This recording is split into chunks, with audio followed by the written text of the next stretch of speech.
was taking home $800, so it wasn't too much money.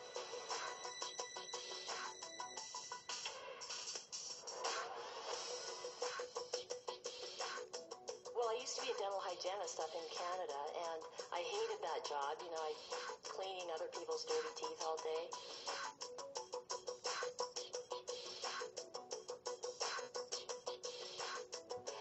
I was really miserable. I was working anywhere from 70 to 75 hours a week, 6 to 7 days a week. I mean, practically every weekend. I don't really remember one weekend that I didn't work. I figured at any point in time throughout the day I was going to drop of a heart attack.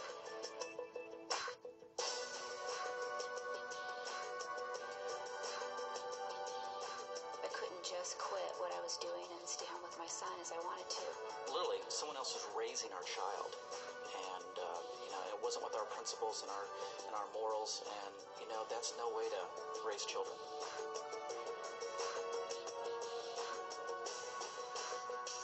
I had a coworker that was just awful, and I was just dreading going to work every day. The place I was living in, I'm telling you, it was a shoebox. I was managing a store. They had a lot of nice suits in the closet, no money in the bank. And as I looked 5 years down the road, everything looked pretty much the same. We got to a point where I just said, there's got to be a better way.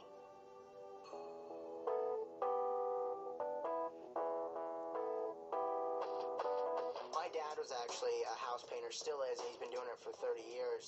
And I saw the road that he had been down, and I knew that I didn't want to be there, and I knew I didn't want to be doing that manual labor. I wanted to have something where I could use my mind and be excited about it.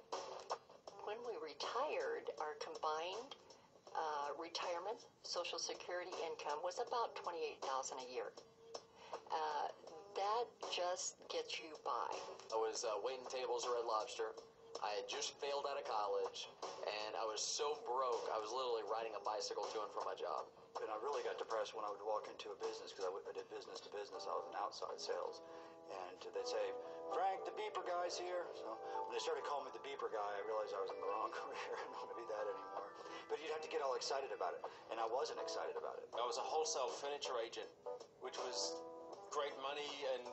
But like I said, if I stopped selling, there was no income coming in. So essentially I was chained to the business. I had gone to law school, but for years I'd been a musician. And I thought, you can always be a lawyer. I want to be a rock and roll star. But the music business is nuts. It goes up and down. I couldn't find a new tour. I'd be bartending and waiting tables and hoping that nobody would recognize me. Corporate America consisted of 60 to 70-hour work weeks, training executive management to do a job that I was doing, getting underpaid. And as the company grew, I became more valuable, so it was a double-edged sword. The better I was at what I did, the more responsibility that was thrown on me, and there's only one me, and I was doing the job of 3 or 4 people. And it wasn't recognized. It was taken for granted. And that took a toll on my life. I didn't have a life. We had a great team going. I was building homes, and she was selling homes. The problem was I was building them during the day, and there was many, many times that she was out trying to sell, close a deal at night, so our paths very seldom crossed. I'd always planned on being successful and having to be able to retire. I always thought about that, but it didn't happen that way. I never known anything else. I've never known any other type of options other than going to work and getting a paycheck. And my other jobs, when I came in here, I was blown away.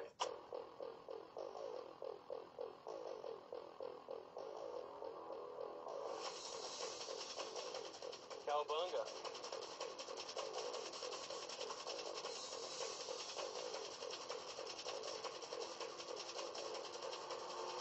Big houses, great cars.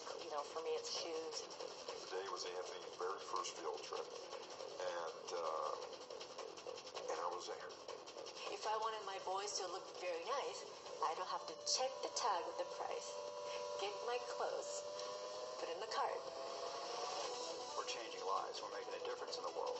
We're making a difference in the world. We're doing good in the marketplace, and that's everything.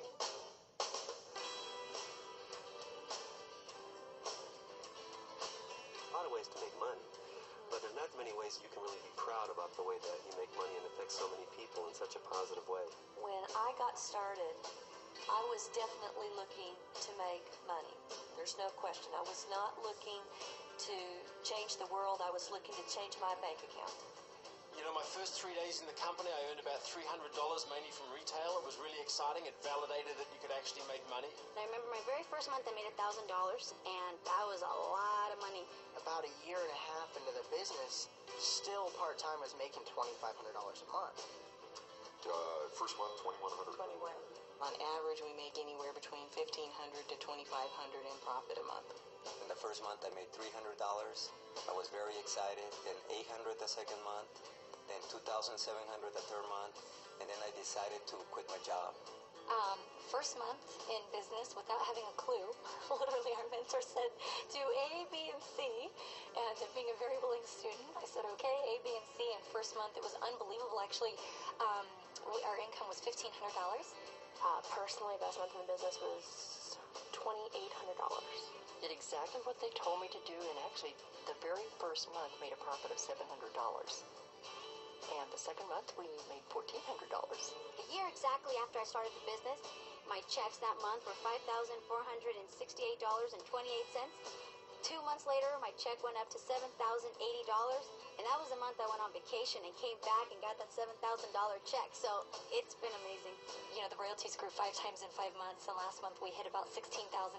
And then when I got to 10,000, I thought, well, that wasn't so hard after all. Maybe I can get to 15. And I went from 15 to 20 and then to 30 and then even up to $40,000 a month. So it's just been amazing. A little over $25,000 a month. So I'm pretty excited. The first 9 months of really getting going, I had made $250,000.